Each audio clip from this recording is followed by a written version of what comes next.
Hello, my name is Eric and I'm doing another one of my photography vlogs called One Body, One Lens, One Roll, One Day. And I'm here at Mill Street Run Reservation, a picnic area. I've been here once or twice before, so I figured I'd come back here to this nice bright September Friday morning. Kind of cool. I might take my jacket off, but it's okay.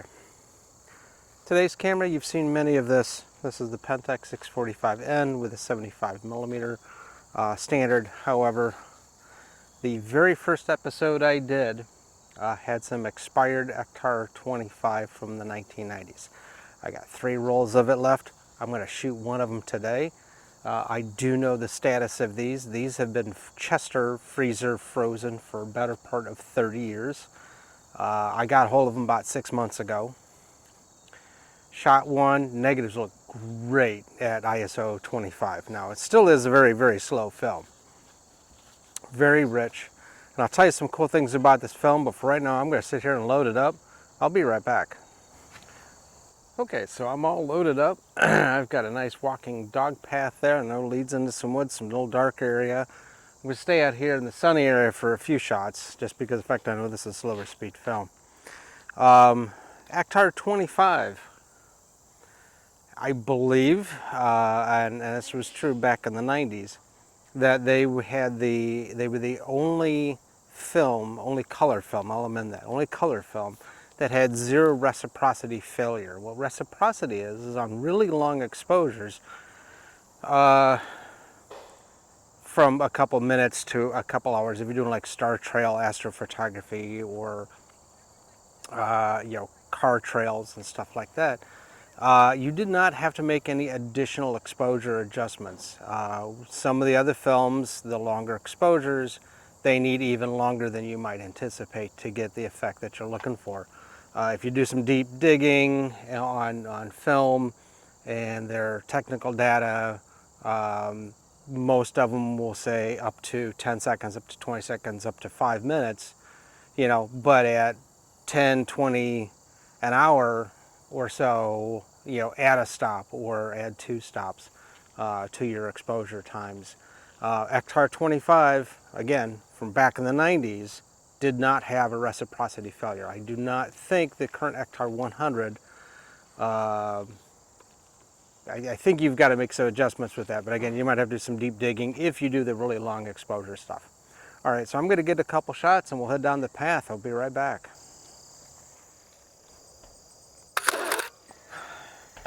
Okay, so pointing towards the sunny area, about f4, I'm getting a 90th of a second, which I can totally handhold.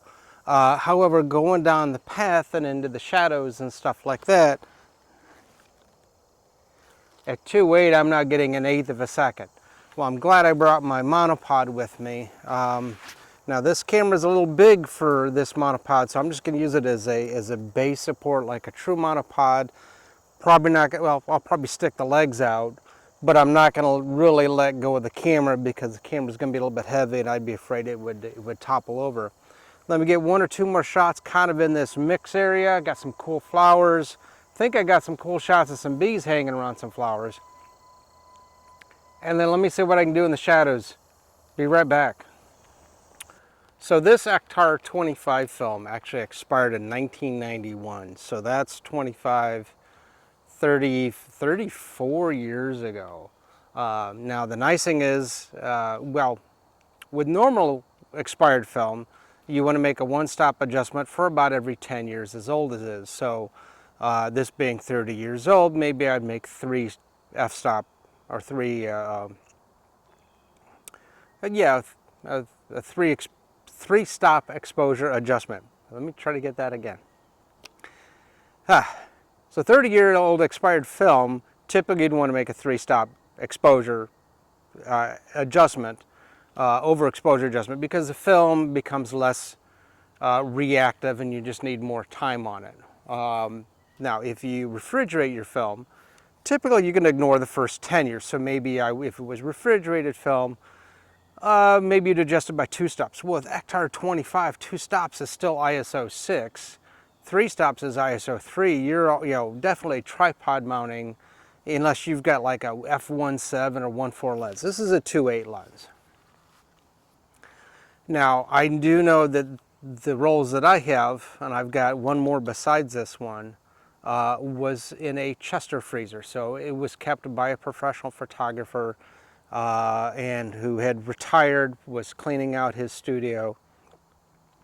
And I got a hold of 3 of his rolls of Ektar 25, as well as some other stuff which I've already shot up.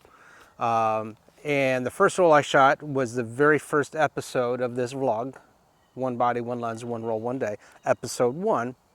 So if you haven't a chance to see it, go back and watch that one. You'll see what the base negatives look like, because I took a photo of the negative strip. Really nice, dense negative shot normally. So this is another one of those. This one was kept in the refrigerator since I had it. I pulled it out about a week ago, knowing I was going to come out and use it. Now, if you have refrigerated film, pull it out about an hour or 2 before you're going to use it. That way it gets to room temperature. You don't want any humidity getting on it, because if humidity gets on it, leave it in its little wrappers for medium format, leave it in some plastic canisters or their boxes for the 35 millimeter.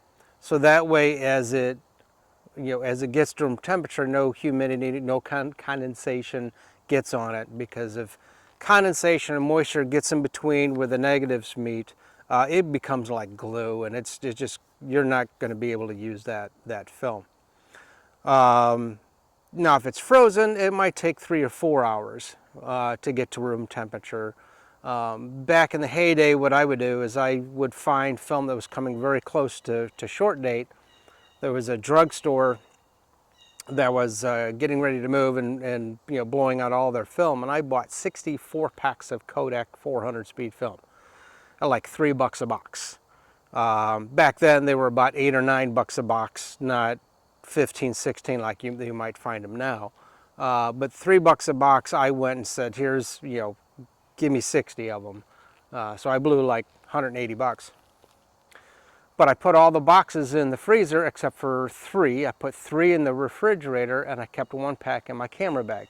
As I used up the stuff in my camera bag for weddings and stuff like that, I moved from the refrigerator to my bag, and I moved a box or 2 from the freezer to the refrigerator. So I pretty much had it in a rotation basis, and it probably took me 2 years to go through it.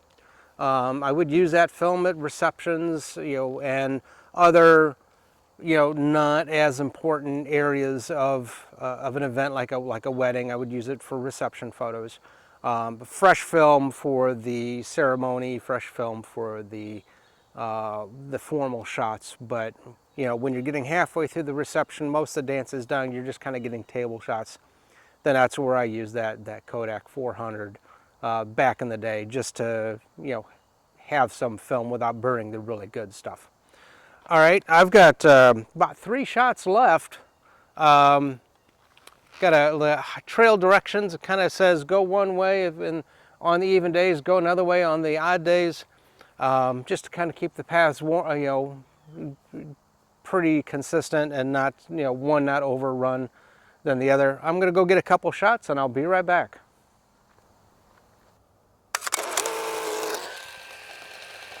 All right, as you can hear, that's the end of my roll of film.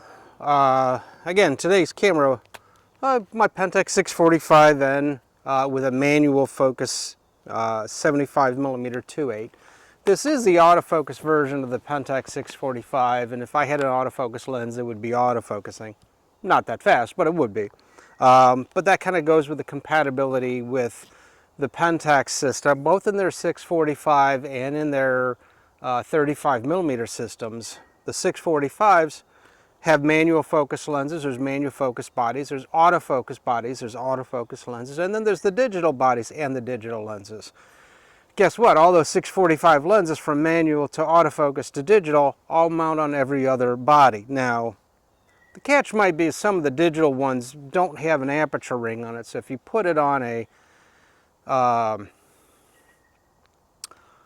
the all manual body, you might be shooting in a aperture priority mode or shutter priority mode. basically you're not going to be able to control the aperture on the lens, and I don't think there's an aperture control on the body, so you might be stuck at like 2.8 unless you switch to like a program mode, in which case then the camera can control it. So you'd be like more of a shutter priority or fully automatic. You wouldn't have the full manual controls. But putting this manual 645 lens on an autofocus body is great. I can put this on the digital body. It's great. Now it's not going to autofocus, but you know, it's okay. All right, today's film. 34-year-old, year-old, 25, 95, yeah, 39-year-old, almost 40-year-old Ektar 25 film from 1991. You do the math. But it was Chester frozen, so I did not make any exposure adjustments like you would normally do. So this should be pretty good because I did a roll of this before, very first episode. Negatives look great. I love this stuff back when it was, this was like one of my top 3 films back in the heydays of film. The other 2 was Fuji's Reala, excellent portrait film. And then the last one was Agfa Ultra, really good landscape film. Okay, photos will be posted at the end. Give them a thumbs up. Feel free to make comments on your own expired film, whether it's been Chester frozen or not. Half of my stuff on these vlog episodes have been not necessarily well kept, but this one I know was well kept, and I do love the results off of it. So give them a thumbs up. Feel free to give a comment. Feel free to subscribe, as I'll try to put out new episodes every Friday, Saturday, with occasionally a bonus episode specific to typically a location. Like I did one on Mansfield Reformatory.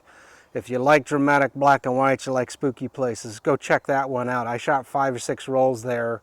And this is one of my longer episodes, but I shot some infrared stuff, some cool images from that place.